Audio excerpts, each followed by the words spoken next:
Hello दोस्तों, welcome to accountant exam prep. जिस notification का आप सबको इंतजार था, फाइनली वो नोटिफिकेशन डाल दी है विद्युत विभाग ने। एंड दोस्तों, इस नोटिफिकेशन में एक चीज़ निकल के आती है, जो चीज़ आप इस वीडियो को पूरा देखेंगे तो समझ में आएगी आपको। सबसे पहले अगर आपको ये नोटिफिकेशन देखनी है तो देखो कहाँ पे जाना है।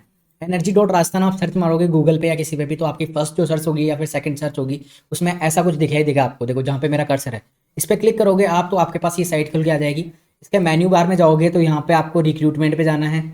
रिक्रूटमेंट पे जाने के बाद आपको यहाँ पे ये दिख रहा होगा, रिक्रूटमेंट इन state power companies. State power companies के रिक्रूटमेंट पे जाओगे तो आपके पास ये पेज खुल के आ जाएगा, जहाँ पे हमारे सारे एडवर्टीजमेंट की पूरी इन्फॉर्मेशन से रिलेटेड सब कुछ है कि कहाँ से अप्लाई करना है, क्या क्या करना है, सब कुछ है। तो ये देखो, ये पहले फर्स्ट जो है वो ये 6 पोस्टों के लिए है, जिसमें IN JN personal officer, accounts officer और junior chemist and informatic assistant के लिए है। जो अगला है वो होता है हमारा junior accountant, junior legal officer, stenographer और LDC वाले के लिए है।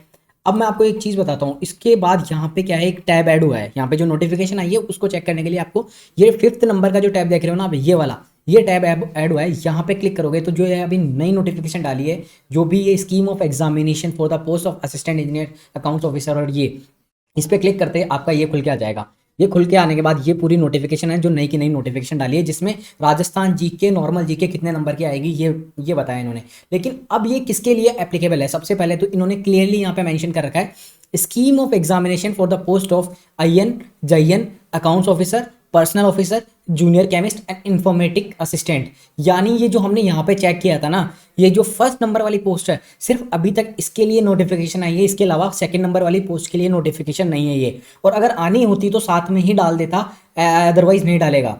ये हम ऐसा मानते हैं अभी। तो पहले मैं नोटिफिकेशन आपको पढ़ के बता देता हूँ। इसमें क्या किया है, इन्होंने सेग्रीगेट किया है मार्क्स को, जो पहले शेडिंग से नहीं करके बताया रखा था। बहुत बड़ा पोर्शन दिया है राजस्थान जीके को गाइस। हाँ, 48 नंबर की राजस्थान जीके आएगी, लेकिन उसमें जो 48 नंबर की जीके आएगी, लेकिन उसमें जो राजस्थान जीके आएगी वो बहुत ह्यूज अमाउंट में आ रही है। ऑलमोस्ट मीन्स 3 टाइम्स आ रही है। जो नॉर्मल जीके आएगी उससे रिलेटेड 3 टाइम्स आ रही है। इसका मतलब इन्होंने क्लियरली एक चीज करने की कोशिश करी है, ये राजस्थान वालों के लिए ये वैकेंसी है, मीन्स ये रिलेटेड वैकेंसी है, ये राजस्थान को हाईलाइट करेगी। इन्होंने ये बनाने की कोशिश करी है, अदरवाइज ये वैकेंसी नॉर्मल जनरल की तरह ट्रीट होती। जो प्रोफेशनल नॉलेज है, जो कॉमर्स का पार्ट है, वो 60 क्वेश्चन आएंगे 120 नंबर का, ठीक है। या फिर कोई भी, मीन्स मैं अकाउंट्स ऑफिसर की बात कर रहा हूँ, लेकिन JN EN में उनका प्रोफेशनल डोमेन नॉलेज आ जाएगा। 60 क्वेश्चन 120 मार्क्स। बाकी जो अब सेग्रीगेशन हुआ है 80 क्वेश्चन का, वो कुछ ऐसा है। रीजनिंग और मेंटल एबिलिटी के 8 क्वेश्चन 8 मार्क्स के होंगे। जीके के 36 क्वेश्चन 36 मार्क्स के होंगे, यानी 36 क्वेश्चन 36 मार्क्स के होंगे। जीके जो नेशनल जीके होगा, world India everyday science, 12 marks और 12 क्वेश्चन होंगे। हिंदी जनरल 8 8, फिर बाकी सबको 8 8 में बांट दिया है, यानी 8 चौक 32 क्वेश्चन तो ये बाकी स्ट्रीम से आ जाएंगे, हिंदी इंग्लिश मैथ्स रीजनिंग से। और जो जीके का होगा ये 48 नंबर का होगा, और जीके में भी 36 नंबर राजस्थान जीके और 12 number normal world wide GK, जो इंडिया की नेशनल एवरीडे साइंस वाली, जनरल साइंस वाली। यानी ये चीज क्लियर हो गई, ये जो जनरल साइंस है ना, GS, वो भी सिर्फ 12 नंबर में इंक्लूड है, अलग से नहीं आएगी, इस 36 नंबर में नहीं है। 36 नंबर में कंप्लीटली राजस्थान जीके से रिलेटेड पूछा जाएगा, जो बाकी कंपटीशन में या फिर जो भी इस लेवल के कंपटीशन में पूछा जाता है। तो अब यहाँ पे लास्ट में इन्होंने क्या बोला है, part B of the test paper will be omnibus without creating any section subsection. मतलब पार्ट बी को कोई सेक्शन वैक्शन में बांट के नहीं बनाएंगे ये। जैसे स्टार्ट कर दिया रीजनिंग के क्वेश्चन, तो 8 क्वेश्चन रीजनिंग के दे देंगे या 5 दे देंगे, जैसे भी इनको जैसे सेट करना। उसके बाद जीके को क्वेश्चन चला देंगे ऐसे, लेकिन आपको अलग से हाईलाइट करके नहीं बताएंगे कि पार्ट बी में पहला सेक्शन है रीजनिंग का, दूसरा ये है। कंप्लीट आपको 80 क्वेश्चन का वहाँ पे OMR दिख जाएगा, जो कंप्यूटर पे आपने पहले टेस्ट दे रखा होगा। इसमें ऐसे नहीं होगा कि पहले 8 क्वेश्चन का OMR दिखेगा, उसके बाद आपको नेक्स्ट करके अगले 40 या 48 क्वेश्चन के OMR के पास जाना पड़ेगा। ऐसा नहीं है, 80 क्वेश्चन एक साथ दिखेंगे, जो आप टिक करोगे वहाँ पे हरा आता रहेगा। मार्क फॉर रिव्यू करोगे उसके लिए कोई और कलर आएगा, और जो अटेम्प्ट नहीं किया उसके लिए व्हाइट कलर या फिर जो भी कलर आता है वो आ जाएगा। अब मैं आपको बताता हूँ कि आगे क्या लिखा हुआ है। Both part A and B are separately timed, दोनों अलग अलग टाइम पे हैं, ठीक है। मतलब कंटिन्यूस फ्लो में होंगे बट अलग अलग टाइम पे होंगे। Candidates can attempt any questions in allotted 60 minutes for the respective parts. Candidates will not be able to attempt any questions from part B while attempting part A. मतलब जब candidate part A कर रहे होंगे ना, तब part B को नहीं कर सकते। यही तो मैं बोलना चाह रहा हूँ, पहले 60 मिनट में आपको पार्ट ए करना होगा, वो खत्म हो जाएगा, तब आप पार्ट ए दोबारा नहीं कर पाओगे, फिर पार्ट बी की तरफ बढ़ जाओगे। और जब पार्ट बी करोगे तब पार्ट ए की तरफ आ ही नहीं पाओगे, फिर पार्ट बी कंप्लीट हो जाएगा और आपका पेपर खत्म हो जाएगा। ओवरऑल ये बोला इन्होंने कि मतलब पहले जो पार्ट ए है उसके लिए 60 मिनट मिलेंगे, फिर दूसरे 60 मिनट मिलेंगे जिसमें पार्ट बी करना है, कंटिन्यूसली मिलेंगे। All the questions will have multiple choice, ठीक है। Out of the 5 answers to a question only one. ये ही चीज मेरे को आपको बतानी थी दोस्तों, मेरे को माफ कर देना, मैं लास्ट वीडियो में ये चीज बोलना चाह रहा था कि किसी ने आज तक ये डिस्कस नहीं किया कि 5 ऑप्शन आने वाले हैं, ABCDE। लास्ट टाइम भी 5 ऑप्शन आए थे। मेरी महेंद्र गुज्जर जी से बात हुई थी जो अभी पोस्टेड है, जिन्होंने लास्ट टाइम पेपर दिया था, और मींस उन्होंने मेरे को यही चीज बोली थी कि निहाल भाई 5 क्वेश्चन आए हैं, 5 ऑप्शंस आए थे लास्ट टाइम भी, ठीक है, तो 5 ऑप्शन आएंगे आउट ऑफ 5 आंसर। अगर आपको किसी को नहीं पता था तो ये इन्फॉर्मेशन आपके लिए बहुत यूजफुल होगी, क्योंकि ये बहुत इंपॉर्टेंट था पता करना, ठीक है। ये यहाँ पे लिखा हुआ है 5 answers to a question only 1 will be correct answer. Candidate यहाँ पे ये जो पेनल्टी है ये है 1/4 यानी 1/4 यानी हो गया आपका 1 नंबर का क्वेश्चन होगा तो 0.25, अगर 2 नंबर का क्वेश्चन होगा तो 0.5 मार्क्स की यहाँ पे पेनल्टी लगेगी। The duration for the test is 120 minutes यानी 60 minute part A B. Examination dates will be finalise depending upon the availability of centres during corona. मैंने लास्ट वीडियो में सिर्फ आपको ये चीज बोली थी कि मैंने IBPS में बात करी है, उन्होंने क्लियरली मुझे ये चीज बोला था कि कोरोना और गवर्नमेंट के आदेश के ऊपर डिपेंड होगा कि कैसे क्या क्या हैंडल करना है। तो availability of centres during corona pandemics, date of other competitive exams and entrance exam of various institutions. Such dates will be notified on website of each Vidyut Nigam chief personal officer RVN dated आज 14 जून की ये notification है जो recently notification आए हैं, जिसमें clearly बोल दिया है 5 ऑप्शन होंगे, 1 करेक्ट होगा, 1/4 नेगेटिव मार्किंग होगी। एग्जाम कोरोना को देख के कराया जाएगा और कोरोना में सेंटर मिलेंगे उस अकॉर्डिंग।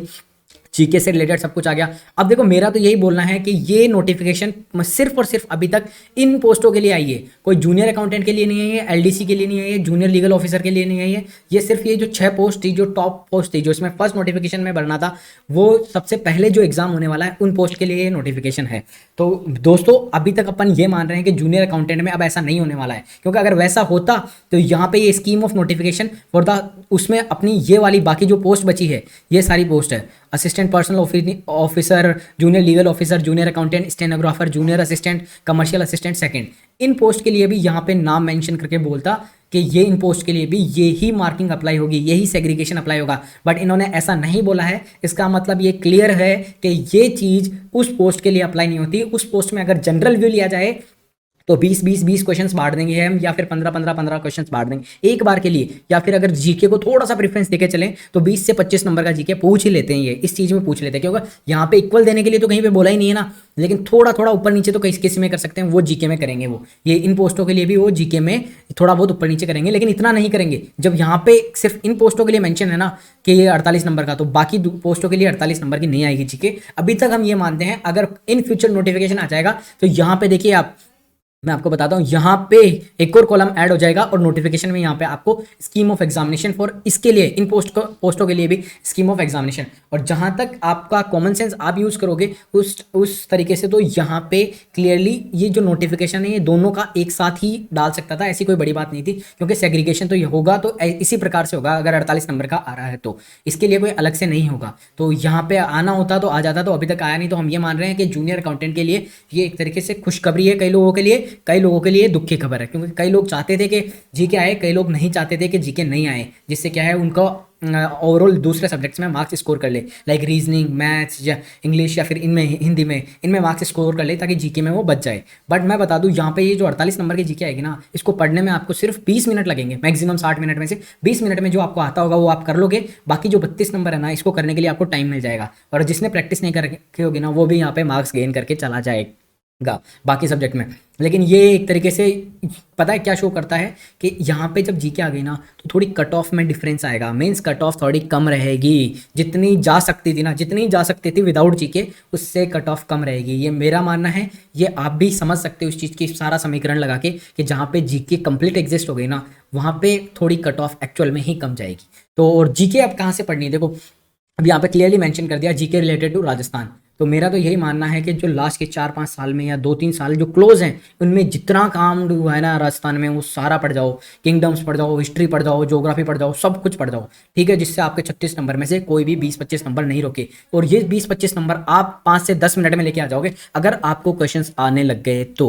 और ये मानना है कि कोरोना चल रहा है, कोविड से रिलेटेड सब कुछ पढ़ जाओ, भीलवाड़ा मॉडल पढ़ जाओ, वैक्सीनेशन पढ़ जाओ, कौन सी वैक्सीन आ रही है, कितना टेंडर दिया है राजस्थान में, कौन सी दूसरी लहर में कितना लॉकडाउन लगा, क्या क्या लॉकडाउन लगा, कितने टाइप में लॉकडाउन को तोड़ा गया, जैसे फर्स्ट लॉकडाउन तोड़ा गया, फिर सेकंड लॉकडाउन तोड़ा गया, फिर अभी तीसरा लॉकडाउन साइकिल जो टूटेगी वो अब आने वाली है हमारी इस साल की। तो और पिछले साल कैसे हुआ था, चाइना में कहाँ से ओरिजिन हुआ था, इंडिया में फर्स्ट केस कहाँ पे मिला था, राजस्थान में फर्स्ट केस कहाँ पे मिला था, सुशांत सिंह राजपूत आज जिनकी डेथ हुई थी, यानी आज जिनको प्रोबेबली मारा गया था, उनकी केस की मिस्ट्री बहुत बड़ा टॉपिक बना था, वो मे भी आ सकता है।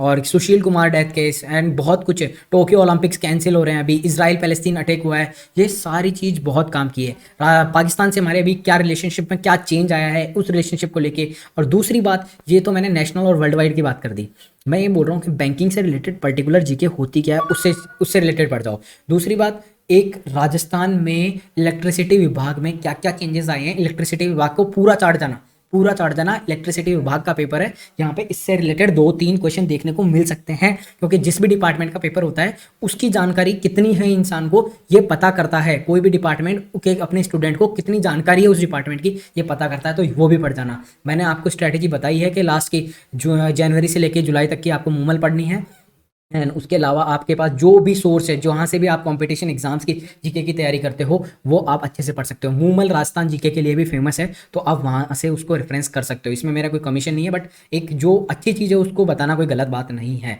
दूसरी बात, डेट ऑफ एग्जामिनेशन में के लिए इन्होंने क्लियरली बोल दिया है कोरोना को देखते हुए कराएंगे, अदरवाइज नहीं। अभी जल्दी, इतनी जल्दी जल्दी जो भेड़ चाल में सब बोल रहे थे ना जल्दी, वैसा भी कुछ नहीं है। लेट्स सी क्या रहता है क्या नहीं रहता, उनको सेंटर्स की अवेलेबिलिटी होती है या नहीं होती है। मैंने डिजिटल आयन में बात करी थी जहाँ पे सेंटर्स आते हैं इसकी, डिजिटल आयन में मैंने बात करी थी, तो अभी वो तो है ग्रेटर नोएडा में, लेकिन मैंने यहाँ पे फिर आर्या कॉलेज में भी बात करी। आर्या कॉलेज वालों ने मुझे कुछ क्लियर कट इंडिकेशन दिया नहीं और ना ही कुछ बताया, बताने के लिए ही मना कर दिया। तो अभी वी कांट से एनीथिंग कि एग्ज़ाम परफेक्टली किस टाइम पे हो रहे हैं, बट उम्मीद ये है कि जो प्रोसेस है उस अकॉर्डिंग जुलाई लास्ट या अगस्त। लेकिन अब जो सिचुएशन दिख रही है उस अकॉर्डिंग ऐसे इंडिकेशन मिल रहे हैं कि ये एग्ज़ाम अगस्त में ही होंगे, अगस्त से पहले एग्ज़ाम नहीं हो सकते। ये जुलाई में एग्ज़ाम कराना मुश्किल लग रहा है जिस हिसाब से दिख रहा है, बट ये नोटिफिकेशन देखिए इन्होंने एक अच्छा काम किया है।